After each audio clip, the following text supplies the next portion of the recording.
La isla de Chipre hoy es uno de los enclaves europeos más militarizados, por no decir que seguramente es el que más, dentro de la Unión Europea. Una auténtica China en el zapato tanto en Bruselas como en el propio seno de la OTAN y la comunidad internacional, que parece no tener solución razonable posible. Un país dividido de manera oficiosa a consecuencia de la invasión del ejército turco con la excusa de la protección de la minoría turca de la isla. La Guerra Fría y la descolonización impulsó una militarización progresiva de las dos comunidades enfrentadas en la isla, tanto la greco-chipriota como la turco-chipriota. Os voy a hacer un repaso rápido de la historia de Chipre a lo largo de los siglos, en esta primera parte, centrándome en el preludio o las causas de la invasión turca de la isla. En la segunda parte desarrollaré los acontecimientos del verano de 1974, finalizando en cómo está la situación hoy en 2021. Posiblemente este vídeo tenga pocas visitas, pero pienso que es imprescindible para comprender lo sucedido. Vamos por faena, que hay mucho que explicar. Soy David y esto es Chrome. Dentro vídeo.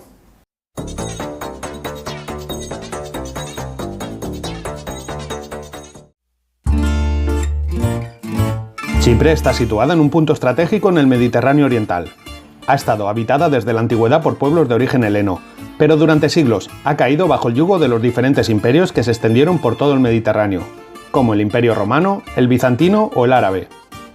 Fue en el siglo XII cuando los cruzados tomaron la isla. Posteriormente, la isla pasó a manos del Ducado de Venecia en 1489.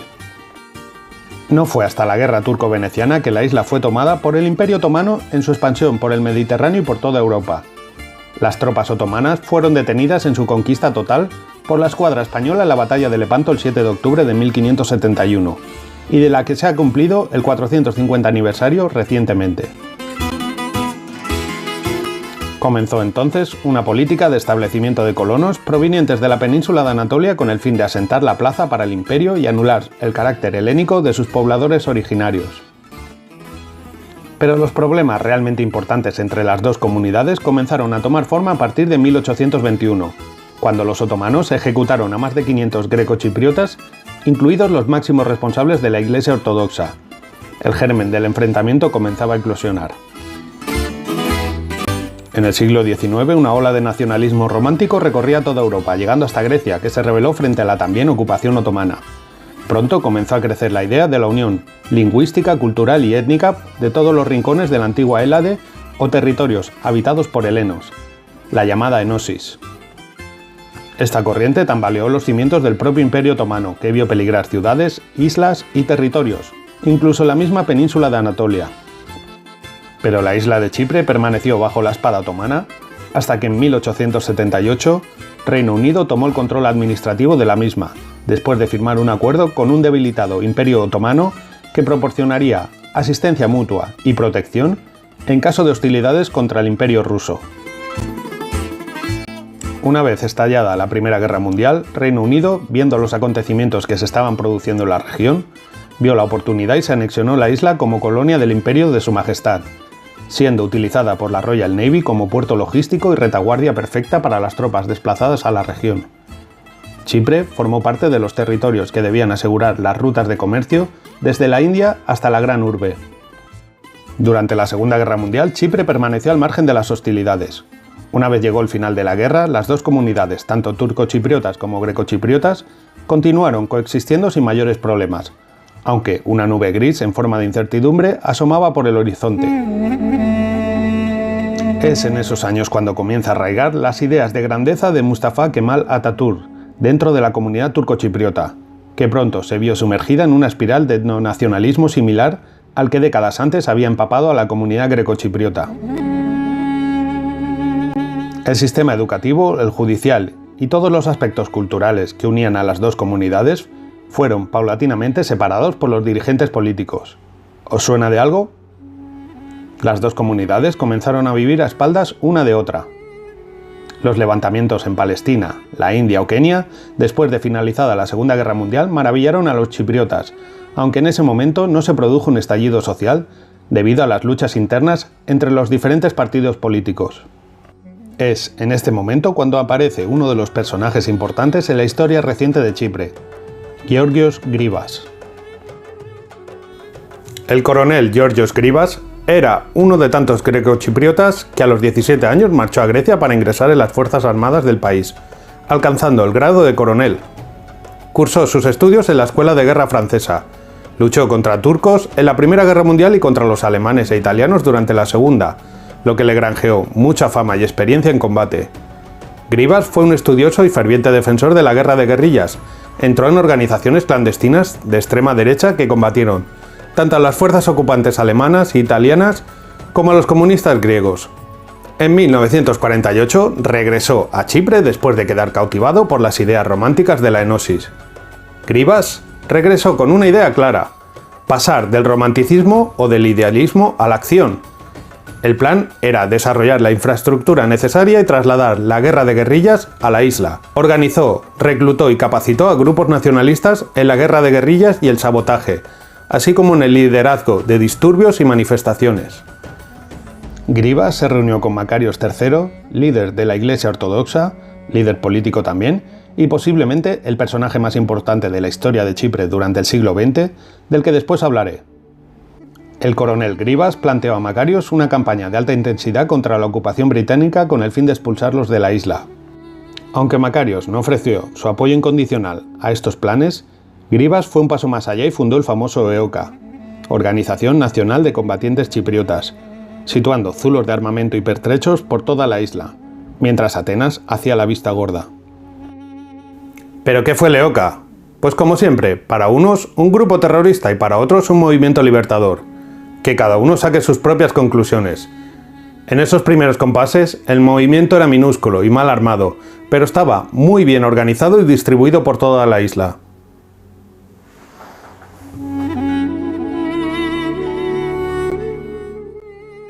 Es en este momento cuando aparece el germen definitivo de la violencia.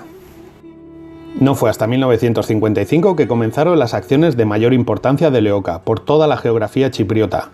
Sabotajes a instalaciones militares británicas, colocación de pequeños artefactos explosivos, ajustes de cuentas, etc. Hasta ese momento Turquía se había mantenido en un segundo plano, pero percibió la posibilidad de que la isla pudiera ir alcanzando sus objetivos, incluso llegando a tomar en serio la posibilidad de unir la isla de Chipre con Grecia, como había sucedido con Creta. Desde Londres se respondió a estas acciones de guerrilla con una campaña de contrainsurgencia que culminó con la deportación del hasta entonces líder político y religioso de la comunidad grecochipriota, Makarios III. Fue en ese momento cuando el EOKA subió la apuesta y comenzó a asesinar a británicos, turcochipriotas y grecochipriotas que no colaboraban, hasta que en 1959 el Reino Unido negoció un tratado que concedía la independencia a Chipre, no sin antes asegurarse dos importantes bases militares de las que todavía dispone en la actualidad, como son Akrotiri y Dhekelia, que ocupan el 3% de la isla. En total se habían producido unas 600 muertes en los enfrentamientos entre las dos comunidades. Este clima hostil envenenó definitivamente las relaciones entre la comunidad greco y turcochipriota, gracias a la atmósfera de terror y miedo que recorría la isla. Cada habitante tuvo que escoger entre uno de los dos bandos. Para añadir más leña al fuego, entre la comunidad turcochipriota apareció una nueva idea frente al sentimiento grecochipriota que se denominó la Taksim, que literalmente significa la partición de la isla. En este punto hay que recordar que la población turcochipriota representaba y representa solo un 18% de la población total de la isla, un porcentaje ínfimo respecto al resto de habitantes, pero obviamente con sus derechos como toda minoría, aunque no como para querer ostentar el poder, condicionar y dominar al otro 82%. Aquí fue cuando Turquía inició su participación directa en los asuntos internos de la isla, con la excusa de proteger a la minoría turcochipriota. Se financiaron grupos terroristas que fomentaron la violencia entre las dos comunidades, creándose los famosos Grey Wolves o Lobos Grises, organización ultraderechista islamista turca, que ha sido prohibida recientemente en Francia debido a la violencia que ejercen sus miembros.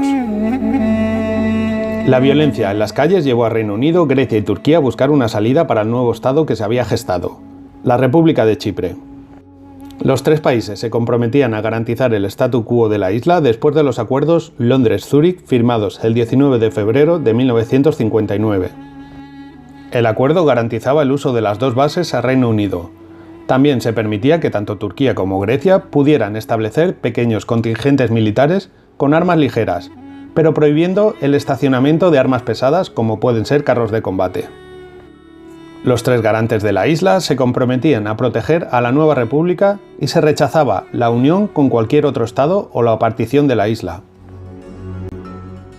La nueva constitución chipriota protegía a la minoría turca, tan solo un 18% de población como os he contado antes, otorgándoles la vicepresidencia de la república y 3 ministerios del gabinete de 10. Eso sí, las dos comunidades continuaban separadas, tanto en los asuntos religiosos como en educación y cultura. El nuevo presidente de la República de Chipre sería Makarios III. Michael Mouscos, o más conocido como Makarios III, se convirtió en una autoridad moral y en una figura política muy respetada por la población grecochipriota. Pero cometió diversos errores que marcaron el devenir del futuro de la isla. Estrechó lazos con el Partido Comunista o aquel, y se acercó peligrosamente a la órbita de la Unión Soviética y de los países no alineados. Recordemos que estamos en plena Guerra Fría, con lo que comportaba decantarse por uno de los bloques. ¿Te enemistaba completamente con el otro? Estos movimientos del presidente le llevaron a enfrentarse tanto con Atenas como con Turquía. Europa y Estados Unidos temieron que Chipre se acabara convirtiendo en la Cuba del Mediterráneo. La Unión Soviética prometió ayuda militar a Makarios en caso de invasión, pero como sabemos, esto nunca sucedió. Me gustaría señalar que tanto en ese momento como hoy en día, Makarios representa para muchos chipriotas la idea de una isla unificada y sobre todo soberana, al margen tanto de la influencia turca como la griega. Makarios intentó reformar la constitución poniéndose en contra de la minoría turcochipriota en el gobierno, que acabaron dimitiendo del mismo. Esto fue el caldo de cultivo propicio para nuevos enfrentamientos entre las dos comunidades, que se saldaron con decenas de asesinatos tanto turcochipriotas como grecochipriotas. La violencia entre las dos comunidades no cesaba. Debido a los acontecimientos, es en ese momento que la ONU decide la creación de la Línea Verde, una de las primeras misiones de los cascos azules, separando definitivamente a las dos comunidades, una herida que perdura hasta hoy. Turquía comenzó entonces con los preparativos de la invasión, pero advertidos de los movimientos turcos, el presidente Lyndon B. Johnson envió una carta avisando a los turcos de que los Estados Unidos no estarían obligados a ayudar a Turquía en caso de conflicto por mucho que se invocase el artículo 5 de la OTAN, y prohibió expresamente el uso de material norteamericano.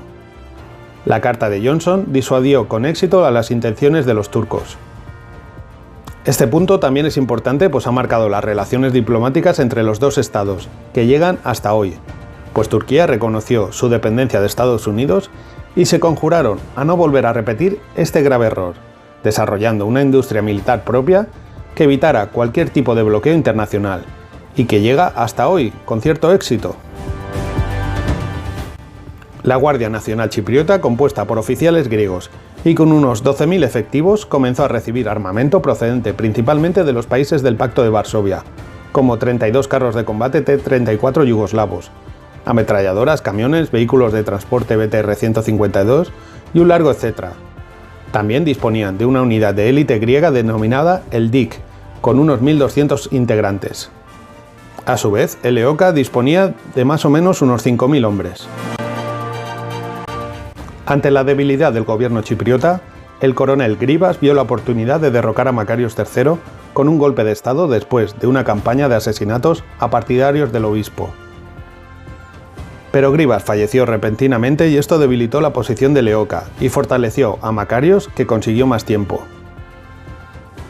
Desafortunadamente, la junta golpista griega en el poder había decidido la destitución de Makarios a cualquier precio y la mañana del 15 de julio de 1974 se materializa el golpe teledirigido desde Atenas. Comandos griegos y unidades de la Guardia Nacional Chipriota rodearon el palacio presidencial. Makarios huyó, pero tomó el poder Nikos Samson, destacado miembro del EOKA y un títere de Atenas. En ese momento ya se daban las condiciones materiales para la invasión de la isla por parte de Turquía. En 1974 vivían en la isla aproximadamente unos 115.000 turcos, principalmente en el norte, pero también en otras ciudades del sur como Limassol, Lárnaca o Pafos. disponían de unas fuerzas de seguridad de unos 10.000 hombres, aunque consiguieron movilizar para la invasión unos 20.000. El plan greco-chipriota ante una invasión turca era atacar rápidamente los enclaves turcos en toda la geografía de Chipre, para que no pudieran unirse ni ayudar a las fuerzas de desembarco. Se llamó Plan Afrodita. Y nos quedamos aquí, en las jornadas previas a la invasión. En la segunda parte desarrollaré toda la operación militar para acabar dando mi punto de vista sobre el problema. Es muy probable que el vídeo tenga muy pocas visualizaciones y likes, así que desde aquí os pido que si os sentís identificados con el canal y el trabajo que hay detrás, me echéis una mano. Sé que para muchos los vídeos históricos son a veces un poquito farragosos, pero que sepáis que son los que tienen más trabajo detrás. En este caso, valía la pena hacer 2 partes para comprender el problema de Chipre. El miércoles subiré la segunda parte. Desearos a todos una excelente semana y nos vemos en 4 días. Tened cuidado ahí fuera. Adiós.